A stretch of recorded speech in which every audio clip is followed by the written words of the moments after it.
आइए अब हम प्रेसिडेंट के ऑर्डिनेंस मेकिंग पावर को देखते हैं कि राष्ट्रपति के अध्यादेश जारी करने की क्या शक्तियाँ हैं। तो अगर हम इसके प्रोविज़न की बात करें कॉन्स्टिट्यूशन में, तो ये आर्टिकल 123 आर्टिकल 123 क्या कहता है कि president has power to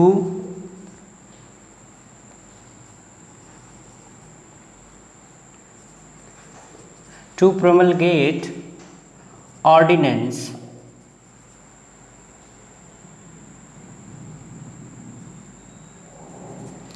during recess of parliament।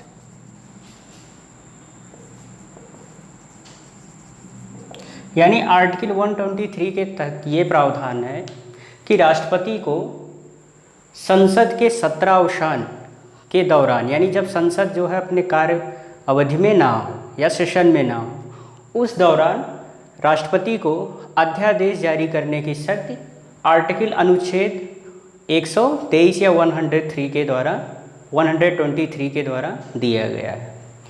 अब अगर इसके इफ़ेक्ट की बात करें तो जो ये ऑर्डिनेंस होता है इशू किया जाता है प्रेसिडेंट के द्वारा, have same effect as act of parliament. यानी संसद का जो कानून होता है, एक्ट होता है, सेम उसी के तरह इसका भी जो है इफेक्ट होता है और सेम फोर्स, यानी कि जो वैल्यू होती है ऑर्डिनेंस की वो as a act of parliament होती। No difference between act of parliament and ordinance. अगर हम इसके ऑब्जेक्टिव की बात करें कि क्यों ये प्रावधान, ये प्रोविज़न कॉन्स्टिट्यूशन में दिया गया, तो अगर कोई मैटर ऑफ अर्जेंट, यानी बहुत अर्जेंट कोई मैटर आ गया या कोई ऐसी सिचुएशन आ गई जिसमें जो है एक नया कानून बनाना या किसी कानून में अमेंडमेंट करना या जो है ऐसा कोई कानून बनाना जिसकी उस समय बहुत ही आवश्यकता हो गई, तो उस समय, और जब पार्लियामेंट भी सेशन में नहीं है, क्योंकि पार्लियामेंट से ही कानून बनते हैं, एक्ट बनते हैं, अब उस एक्ट की बहुत ज़्यादा ज़रूरत है, लेकिन पार्लियामेंट जो है वो रिसेस में है, यानी सत्रावसान या सेशन में नहीं है, तो प्रेसिडेंट को ये पावर दी गई है कि जब भी जो है मैटर ऑफ अर्जेंट हो या कोई अनफॉर्सीन सिचुएशन हो, उस वक्त अगर पार्लियामेंट सेशन में ना हो तो प्रेसिडेंट जो है कोई नया नियम बनाने के लिए, कानून लाने के लिए ऑर्डिनेंस इशू कर सकता है। तो ऑब्जेक्टिव में हम देखें तो डील विथ अनफॉर्सीन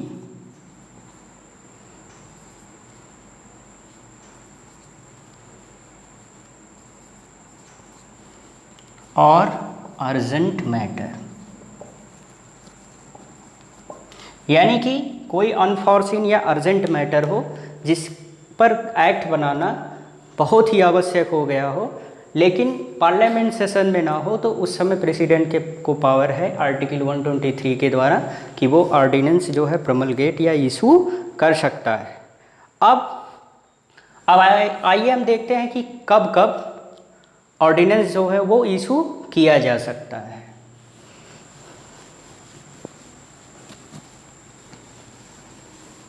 या ऑर्डिनेंस के क्या क्या लिमिटेशन हैं।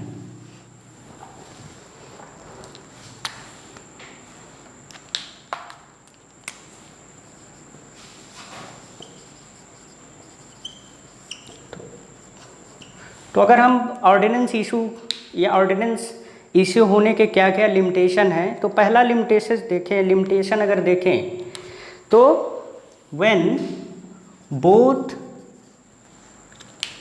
हाउसेस of पार्लियामेंट और नॉट इन सेशन।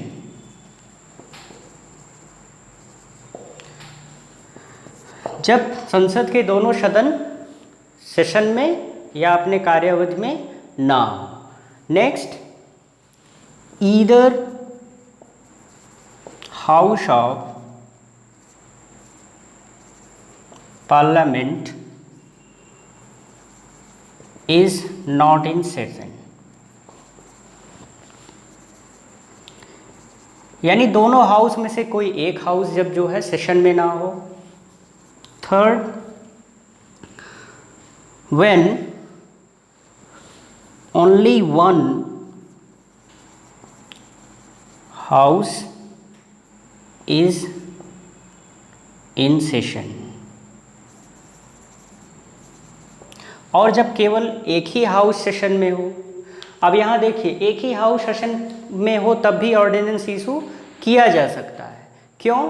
क्योंकि कोई बिल एक्ट तभी बनता है जब वो पार्लियामेंट के दोनों हाउसेस, दोनों सदनों से पास होता है, तभी वो कोई बिल एक्ट बनता है। तो अगर एक सेशन पार्लियामेंट का जो है चल रहा है, वर्किंग में है, तो उससे जो है सिर्फ एक ही सेशन से कोई बिल एक्ट नहीं बन सकता।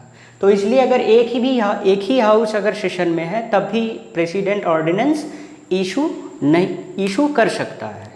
अब कब नहीं कर सकता है, यानी कि कब ऑर्डिनेंस वाइड माना जाएगा?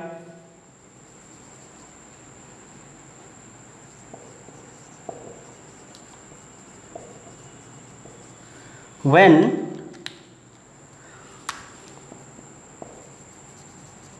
both houses are in session,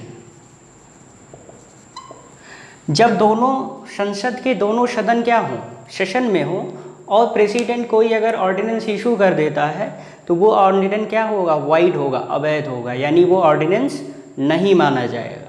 तो कब कब ऑर्डिनेंस इशू किया जा सकता है, यानी कब कब ऑर्डिनेंस अगर प्रेसिडेंट इशू करते हैं तो उसको वैलिड माना जाएगा? जब दोनों सदन सेशन में ना हो, means both houses of parliament are not in session. Second is either house of parliament is not in session and only one house is in session.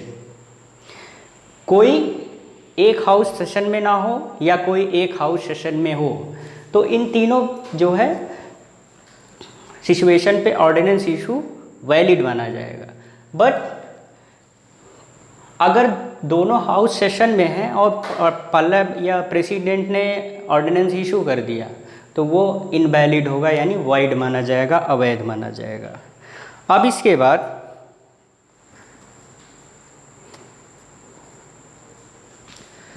अगर हम इसके नेक्स्ट लिमिटेशन को देखें तो ordinance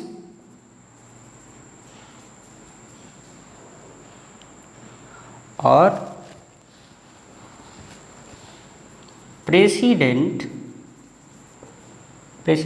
power of legislation through ordinance is not parallel to parliament legislation, यानी कि जो president की लेजिस्लेशन की पावर है, जो लेजिस्लेशन का पावर ऑर्डिनेंस के थ्रू यूज करता है, वो पावर पार्लियामेंट के लेजिस्लेशन के पैरेलल नहीं है। जबकि सेम इफेक्ट और फोर्स जो पार्लियामेंट का एक्ट होगा वैसा ऑर्डिनेंस का भी होगा, but not parallel to the parliament legislation. क्यों ऐसा नहीं होता है? क्योंकि जो ऑर्डिनेंस होता है वो एक लिमिटेड टाइम पीरियड के लिए होता है, जबकि पार्लियामेंट का कोई एक्ट अनलिमिटेड टाइम के लिए हो सकता है, यानी जब तक जो है उसको पार्लियामेंट फिर से निरस्त ना करे या उसको जो है नल एंड वाइड ना करे, तब तक जो है, या कोई अमेंडमेंट ना करे, तब तक पार्लियामेंट के द्वारा बनाया गया एक्ट जो है वो चलता रहता है। लेकिन ऑर्डिनेंस की एक क्या होती है, लिमिटेड टाइम लिमिट होती है, जिससे हम कह सकते हैं कि जो प्रेसिडेंट की लेजिस्लेशन की पावर है वो पार्लियामेंट के लेजिस्लेशन के पावर के पैरेलल नहीं होगी थ्रू ऑर्डिनेंस के द्वारा। तो ये रहा आपका क्या क्या लिमिटेशन है। नेक्स्ट,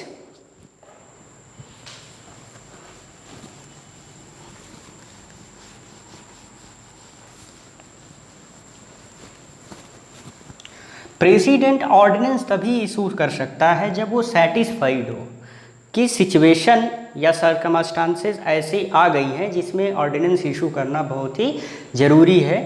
तो ऑर्डिनेंस इशू करने से पहले प्रेसिडेंट का सेटिस्फैक्शन होना ज़रूरी है, यानी कि प्रेसिडेंट सेटिस्फाई हो कि इस सिचुएशन में ऑर्डिनेंस इशू करना ज़रूरी है। When satisfied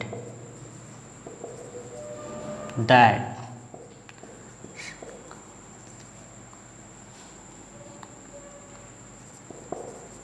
circumstances exist to issue ordinance, यानी कि उसको ये सेटिस्फाइड हो, प्रेसिडेंट को ये सेटिस्फैक्शन हो कि ऑर्डिनेंस इशू करने का सही परिस्थितियां हैं या ऐसी परिस्थितियां आ गई हैं कि बिना ऑर्डिनेंस इशू किए आगे जो है गवर्नेंस को चलाना मुश्किल है। तो इसके बाद पहले क्या होता था कि प्रेसिडेंट के सेटिस्फैक्शन को 1974 के भी 70 के पहले 1970 के पहले ये प्रोविज़न था कि जो प्रेसिडेंट का सेटिस्फैक्शन होगा वो उसको चैलेंज कोर्ट में नहीं किया जा सकता है या उसको जुडिशियल रिव्यू के विद इन नहीं लिया जा सकता है। लेकिन कॉपर केस 1970 में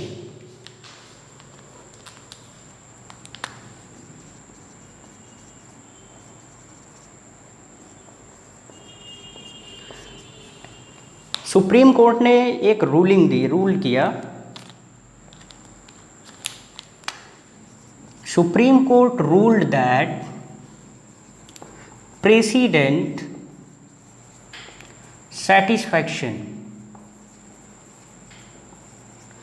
can be challenged in court on ground of malfight, यानी कि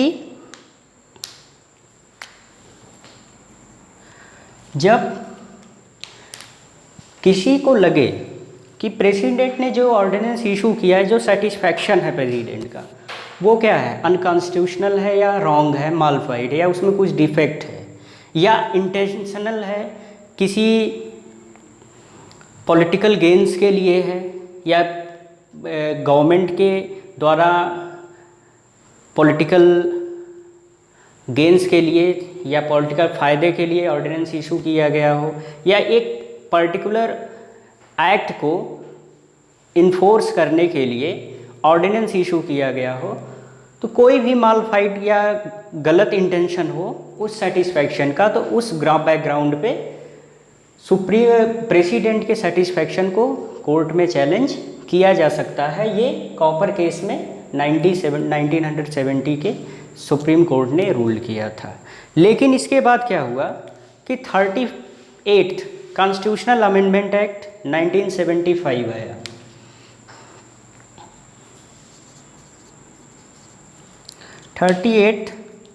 कॉन्स्टिट्यूशनल अमेंडमेंट एक्ट 1975, उसने इस प्रोविज़न को क्या कर दिया, डिलीट कर दिया गया, यानी इस प्रोविज़न को उसने क्या किया, रिजेक्ट कर दिया। और ये अमेंडमेंट में ये प्रोविज़न किया गया कि जो प्रेसिडेंट का सेटिस्फैक्शन होगा वो फाइनल होगा और उसको कोर्ट में चैलेंज नहीं किया जा सकता है। Means that President satisfaction final and conclusive and cannot become or come under judicial review.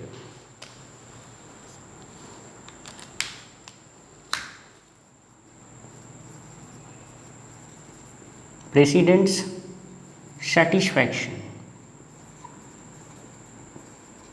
as final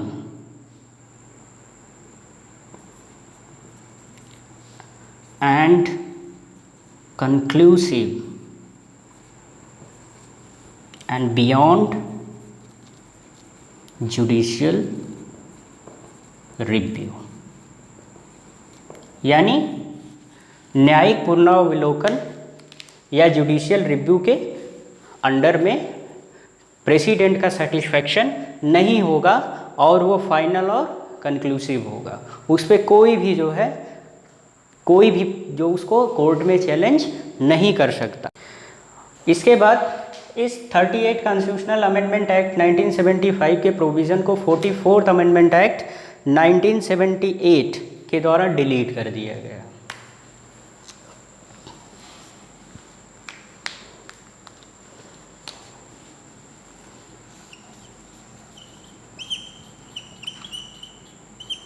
This provision deleted by 44th Amendment Act 1978, यानी 44th अमेंडमेंट एक्ट 1978 के द्वारा ये प्रोविज़न डिलीट कर दिया गया कि प्रेसिडेंट का सेटिस्फैक्शन फाइनल और कंक्लूसिव होगा और बियॉन्ड जुडिशियल रिव्यू, यानी कि उसको जुडिशियल रिव्यू के विदिन नहीं लिया जा सकता। इस प्रोविज़न को 44th अमेंडमेंट एक्ट 1978 के द्वारा डिलीट कर दिया गया, यानी कि अब जो प्रेसिडेंट का सेटिस्फैक्शन है वो फाइनल और कंक्लूसिव नहीं है, वो जुडिशियल रिव्यू के विदिन है।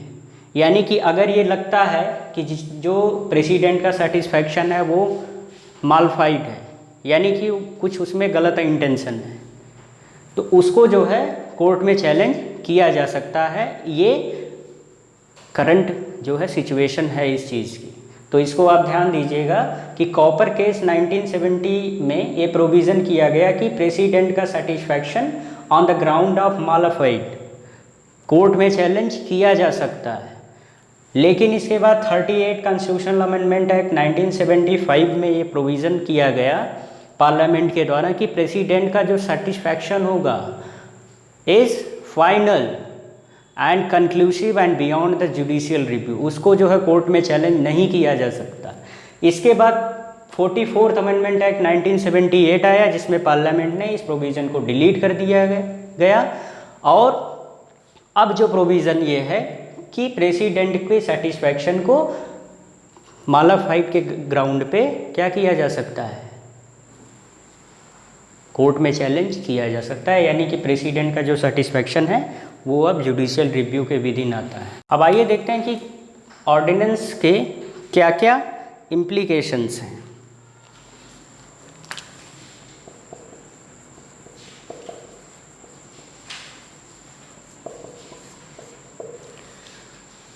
अब पहला ये इम्प्लीकेशन या लिमिटेशन की बात करें या किन किन विषयों पे ऑर्डिनेंस इशू किया जा सकता है, तो वो ऐसे विषयों या सब्जेक्ट्स पे इशू किया जा सकता है जिन पे पार्लियामेंट एक्ट बनाता हो या जो पार्लियामेंट के लेजिस्लेशन के जुरिडिक्शन या उसके पावर के विदिन आता हो।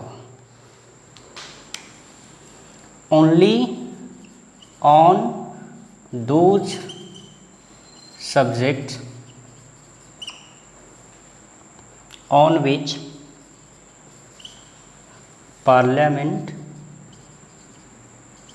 make law, यानी कि ऑर्डिनेंस को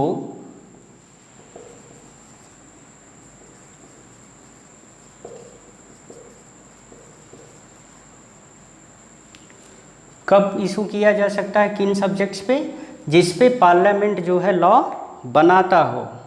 next, have same limitation as act of parliament. यानी कि can not violate fundamental right of,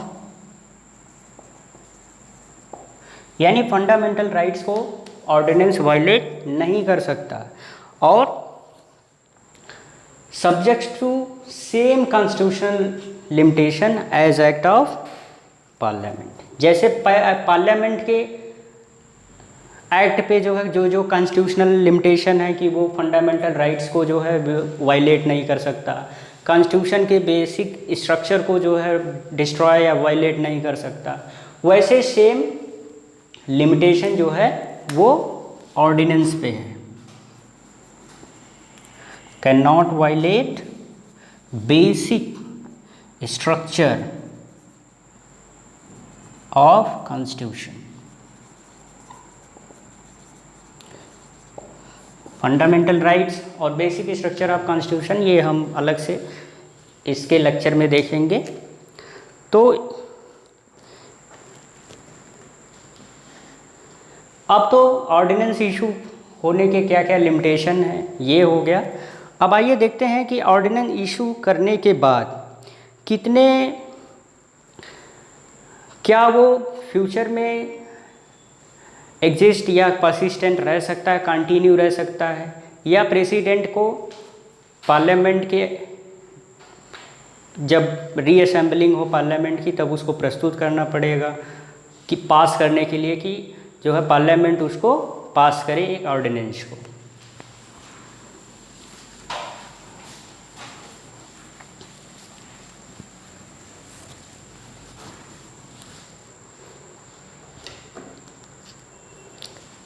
यानी कि कोई भी अगर ऑर्डिनेंस प्रेसिडेंट इशू करता है तो उसको पार्लियामेंट के बिफोर, जब पार्लियामेंट के दोनों हाउसेस रीअसेंबल हो तो उसके सम्मुख उसको जो है प्रेजेंट करना होता है और उसको पास करवाना होता है। अगर ऐसा नहीं होता है तो रीअसेंबलिंग जिस डेट से रीअसेंबल होते हैं दोनों हाउस, उस डेट से 6 मंथ के बाद 6 वीक तक वो अप्लीकेबल होता है और उसके बाद वो सीज हो जाता है, ख़त्म हो जाता है। यानी कि अगर हम ऑर्डिनेंस के जो है वैलिडेशन या टाइम की बात करें तो वो 6 वीक तक from the reassembling date of the both houses of parliament.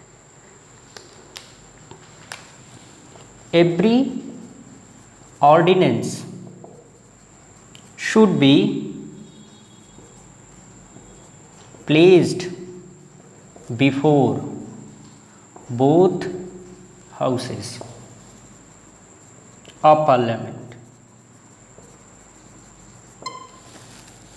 when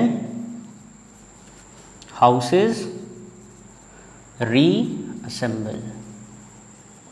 यानी कि जब दोनों हाउसेस पार्लियामेंट के रीअसेंबल होते हैं, दोबारा सेशन में आते हैं, तो उनके सामने ऑर्डिनेंस को प्रेसिडेंट को प्रस्तुत करना होता है पास करने के लिए, नहीं तो वो from the date of reassemble वो क्या हो जाएगा, ऑर्डिनेंस सीज हो जाएगा।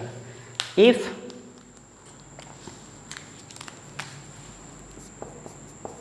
Not show then ordinance cease to operate.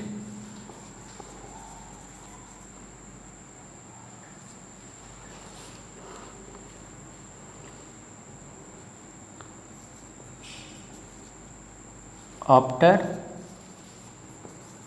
6 weeks from date of reassemble of both house of parliament।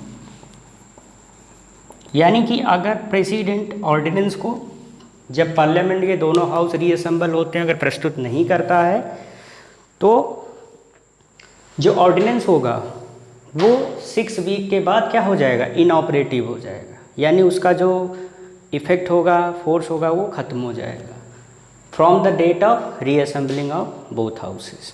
यानी अगर हम ऑर्डिनेंस के जनरल टाइम पीरियड की बात करें तो वो 6 वीक। अगर if parliament approved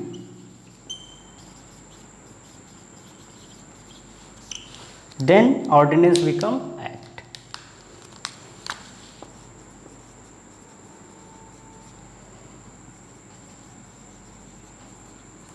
If not take any action,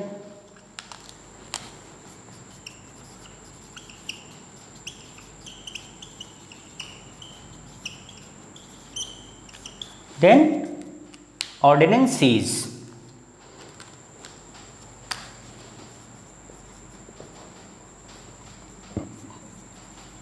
After 6 week from the date of reassembling।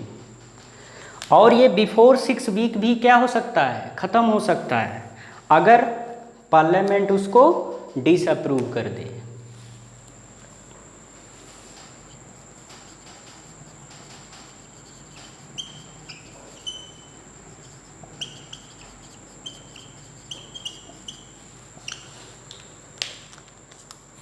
Then cease before 6 week।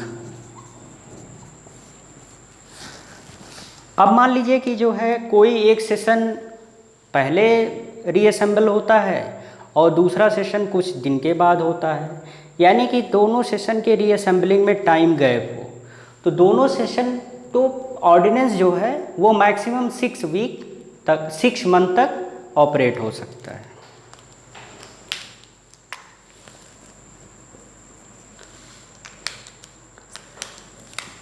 Maximum validity of ordinance 6 month, क्योंकि पार्लियामेंट के 2 सेशंस के बीच का जो गैप होता है वो 6 मंथ का होता है।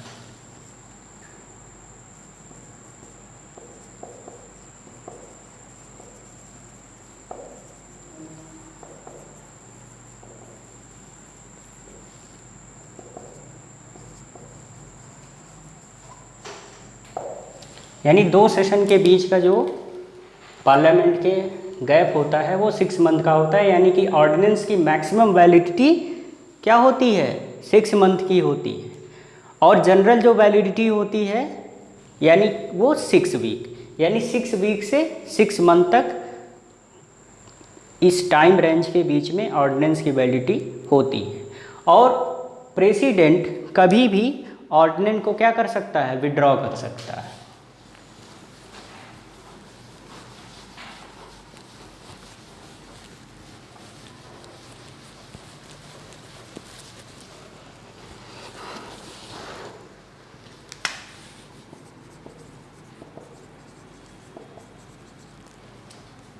Can withdraw ordinance anytime subject to approval of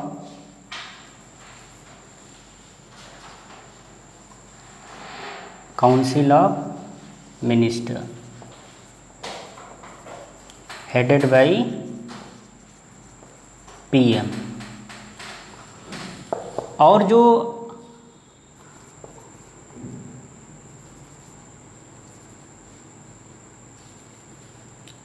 ordinance issue करने की पावर है, issuing power is not discretionary power of president. यानी कि प्रेसिडेंट की जो ऑर्डिनेंस इशू करने की पावर है वो विवेकाधीन पावर नहीं है कि जब उसके समझ में आया तो वो ऑर्डिनेंस इशू करे, वो subject to approval of the council of minister. यानी council of minister headed by, जो प्राइम मिनिस्टर के द्वारा हेड की जाती है, उसके अप्रूवल के विधिन होती है। अगर वो अप्रूवल देती है तो ऑर्डिनेंस प्रेसिडेंट इशू कर सकता है। अब देखते हैं कि किन किन लॉज और एक्ट को के लिए जो है पार्लियामेंट प्रेसिडेंट ऑर्डिनेंस इशू कर सकता है, या किन किन चीज़ों पे या किन किन सब्जेक्ट्स पे मैटर पे ऑर्डिनेंस इशू किया जा सकता है और किन पे नहीं किया जा सकता है। पहला, ऑर्डिनेंस कैन अमेंड और मेक टैक्स लॉ। ऑर्डिनेंस जो है वो टैक्स लॉ को परिवर्तित कर सकता है, उसमें कुछ परिवर्तन कर सकता है, या तो नए टैक्स लॉ बना सकता है। मॉडिफाई और repeal any act of parliament, यानी पार्लियामेंट के किसी भी एक्ट को मॉडिफाई कर सकता है और उसको रिपील कर सकता है, यानी हटा सकता है और उसमें कुछ चेंजेस कर सकता है।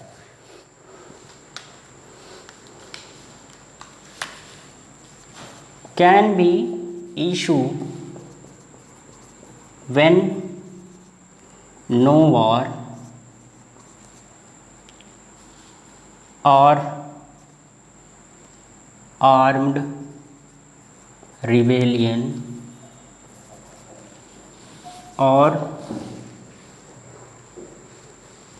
no external aggression, यानी कि अगर कोई वार ना हो, युद्ध नहीं हो इंडिया से, या इंडिया में कोई आर्म्ड रिबेलियन ना हो, या कोई एक्सटर्नल एग्रेशन ना हो, तब भी जो है ऑर्डिनेंस को इशू किया जा सकता है। दूसरी बात ये है कि ऑर्डिनेंस से कॉन्स्टिट्यूशनल अमेंडमेंट एक्ट को, या जो कॉन्स्टिट्यूशन के अमेंडमेंट जो एक्ट हैं उन पे जो है ऑर्डिनेंस इशू नहीं किया जा सकता, यानी कि जो कॉन्स्टिट्यूशनल अमेंडमेंट एक्ट्स होते हैं उन पे ऑर्डिनेंस का कोई इम्पैक्ट इफ़ेक्ट नहीं होता है।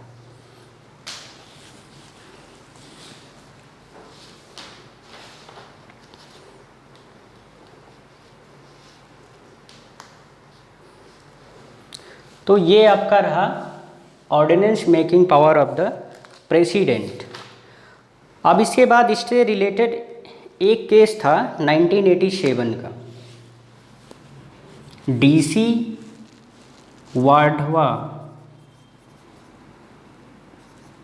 केस 1987, जिसमें सुप्रीम कोर्ट ने ये रूलिंग दी कि कोई भी ऑर्डिनेंस सेम सब्जेक्ट और प्रोविज़न के दोबारा जो है वो इशू नहीं किया जा सकता है।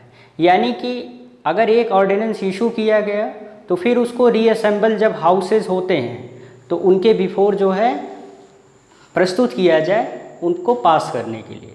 अगर ऐसा प्रोसीजर फॉलो नहीं किया जाता है तो वो ऑर्डिनेंस दोबारा अगर इशू किया गया तो वो वाइड अवैध माना जाएगा, और सेम सब्जेक्ट मैटर पे बार बार ऑर्डिनेंस इशू नहीं किया जा सकता है, क्योंकि 1967 से 1981 के बीच में जो बिहार के गवर्नर थे उन्होंने 256 टाइम सेम ऑर्डिनेंस को बार बार इशू किया सेम सब्जेक्ट मैटर पे, उसमें कोई चेंजेस नहीं करके। इसलिए जो है 1987 के डीसी वाधवा केस में एससी ने क्या किया, सुप्रीम कोर्ट ने रूलिंग किया कि सेम सब्जेक्ट मैटर पे एक बार से ज़्यादा ऑर्डिनेंस इशू नहीं किया जा सकता, और अगर ऑर्डिनेंस इशू किया गया है तो जब दोनों हाउसेज असेंबल हों, रीअसेंबल हो, तो उनको जो है ऑर्डिनेंस को पास करने के लिए उनके जो है बिफोर सम्मुख प्रस्तुत करना अनिवार्य है, और सेम सब्जेक्ट मैटर पे